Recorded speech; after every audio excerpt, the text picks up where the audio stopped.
a man going around taking names, and he decides who to free and who to blame. Everybody won't be treated all the same. Good afternoon. Welcome back to the Blaine Young Show on 930 WFMD, Monday through Friday, 3 to 6. As you know, Carroll County, Maryland is planning on holding a public hearing on whether to make English its official language. Frederick was the first county in the state to do so. Then Queen Anne's followed in adopting such policy. And now Carroll County is moving forward with doing it also in terms of having a public hearing, and talking with Suzanne Bibby, who's the Director of Government Relations for ProEnglish. Suzanne, how you doing? Pretty good. Thanks for having me. So what's, you've been following everything in Carroll County? We have. Last week we went up there. The sponsor of the bill is Haven Shoemaker. He's one of the 5 commissioners up there, and he just kind of gave us a heads up at the beginning of the week that he wanted to introduce something that mirrored Frederick County's official English ordinance. And by the end of the week, you know, they were just going to, it was really a formality. They were just going to officially introduce it and then vote to move it to a public hearing. And he just asked ProEnglish to come up and kind of give its present its case for official English and kind of, you know, set the tone and really flesh out all the arguments right from the beginning. So we went up there, and they ended up voting unanimously 4-1 or 4-0 in favor of moving it to a public hearing. One commissioner was absent, but it seemed like they were pretty enthusiastic about it. Okay, and what type of feedback are they getting there? Well, they did mention during the hearing that a lot of the calls that they're getting into their offices are from the opposition. Of course, we always suspect they're either, you know, robocalls or marathon callers, you know, kind of turned out by the opposition, you know, like the ACLU or, you know, one of the groups in Maryland known as Casa de Maryland. They're very opposed to English unity in general, and, you know, we suspect it's most likely coming from them. There really isn't a high, you know, proportion of non-English speakers in that particular county. So, you know, lots of times, you know, upwards of 80% of, you know, Americans, no matter where they are in the country, support this type of measure. All right, and talk a little bit about the Pro-English organization you're part of, and you know, and then tell people what areas of the country have English as the official language in terms of states and other jurisdictions, and who doesn't, and why don't they? Yeah, well, first I'll just talk a little bit about Pro-English. We've been around since 1993. We're located in Arlington, Virginia, so just outside Washington, D.C. We really lobby on all levels of government, in Congress, obviously at the state level and also at the local level, and our main goal is preserving the English language as the unifying common language of the United States. And the way to do that is really to codify it into law, so that it's clear that that is, you know, the language of, you know, it's the you know, the language of assimilation. It's the American language that, you know, really, if you want something to be, you know, the legal, you know, language, so that there aren't any, you know, there gets to be a lot of confusion when you're always translating things. There's lots of favoritism that's involved when you're picking languages over others, which is in itself discriminatory. So we really you know, don't advocate eradicating all languages or all foreign language speaking or the funding of languages or the teaching of languages, but we do definitely aim to preserve the English language in the U.S. And as far as how many states have made English the official language, 31 states so far have established a law making English the official language. A number of counties, of course. Maryland is actually really creating a great trend of, you know, a state where, you know, the legislature has been very unfriendly to the English movement, and then the counties are really trying to set the example, say, you know, by basically saying, you know, the majority of the people in the state want this to be the law, and so we're going to start it at the county level and hope that the legislature, you know, takes notice. Okay, and have you heard of any other counties in the state of Maryland that are, well, first of all, tell me about, did you all stay and follow what happened in Queen Anne's? We did. They were the second county in May to, adopt the similar ordinance, and they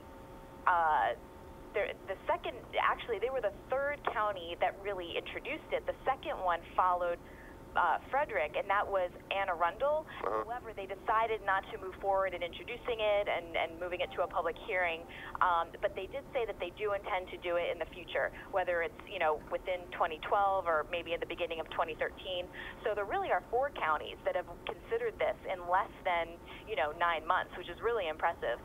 But yeah, Queen Anne's, really there wasn't a whole lot of commotion around that one, but it looks like there is a little more. The opposition's being a little more vocal now around Carroll County. I think that they're seeing, that there's really a strong trend, and I think they want to try and stop it. But I don't know if they're going to succeed. We hope they don't succeed. Okay, and of course there's a movement going on nationally, correct? There is. We actually there's a number of English bills, official English bills in Congress. And 2 of them, one is sponsored, of course, by Representative Steve King. He's from Iowa. He probably, I would say, has the most popular English bill. It's been around for a long time. It's H.R. 997. It actually just received a hearing right before the August recess in the House Judiciary Committee, and that went very well. Of course, there aren't very many legislative days left. They're currently away now, but they're back in their districts for the election, and they're going to be coming back for the lame duck. So, there's not a whole lot of time to really move that bill. Of course, you never know during the lame duck. There might be something moving in the Senate or in the House that we could attach it to as an amendment, so you never know. But we're definitely going to be keeping our options open for that. Now, what do you do? What do you say to these organizations that say, oh, this is just bigotry, this is just hate, this is just, you hear, and it just blows me away, because I'm like, you've got to be kidding. I mean, I spoke at a naturalization ceremony, and they go through a whole test before they can become a citizen. Right.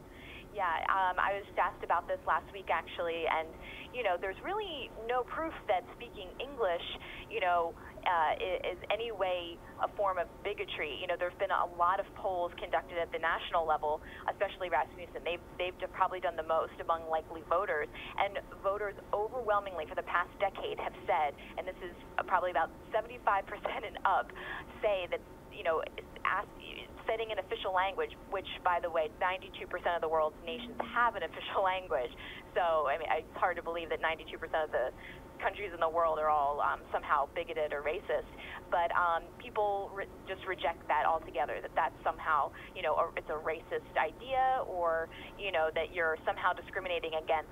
Usually, the line is that it's, anti-Hispanic. However, many immigrants come from all over. They come from all different countries. They speak all kinds of languages. Over 300 languages are spoken in the United States. But what's happening is that some languages are being chosen as they're kind of the chosen languages, and others are being, they're not accommodated at all. So some immigrants really have to learn English, because they know, if you speak Russian, you might live in a state or a county where they don't provide translations in Russian. They're only doing it in Spanish and, maybe Arabic or something, which is another language we're seeing a lot, which is becoming pretty common for translation. So, they really never have any proof. That the opposition really never has any arguments. They kind of just throw that, this is bigoted, this is racist, and it divides. But what divides is language differences, when, citizens of a county or a state can't communicate with each other in a common language. So I think this is why they have lost so many times on this issue, and why 31 states have an official language law, and none of them 31 states are being challenged. 31 states. 31 states. Yeah, Frank, do you have anything? We only got about 2 minutes before we go to top of the hour. Do you have any questions, Frank? Basically, why is it so important, do you feel, that everybody should speak English, that it should be the official language? Frank's the liberal. Okay.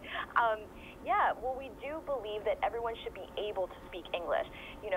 If you look at the census data from any year, pick any year at all, it will always have one trend, and that is that people who speak English have 2 to 3 times the salary of those who don't speak English.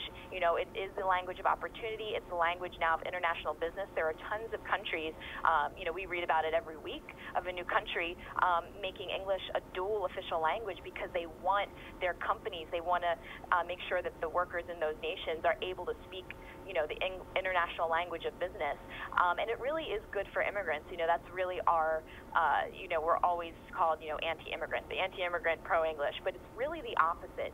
It used to be, you know, not even debated decades ago that learning English was the first step in the assimilation process because that was the most important thing you can do to be able to communicate in your new homeland.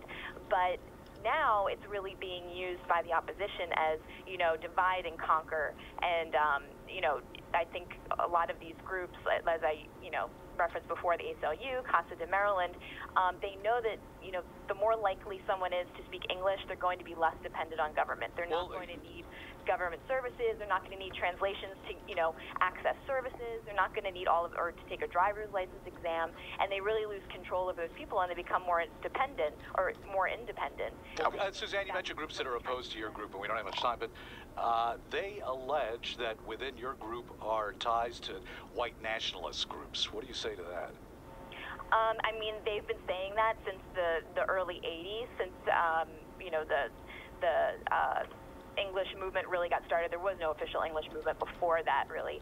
But, you know, that's always again, it's just kind of name-calling and trying to slander and say, don't listen to these people. They make a lot of sense, but we don't want you to listen to them because, you know, this is, you know, it's obviously it's just an attempt to, you know, just, yeah, just to make people not listen to us, essentially. All right. Hey, I thank you. That wraps up the hour. Suzanne, I thank you for calling in.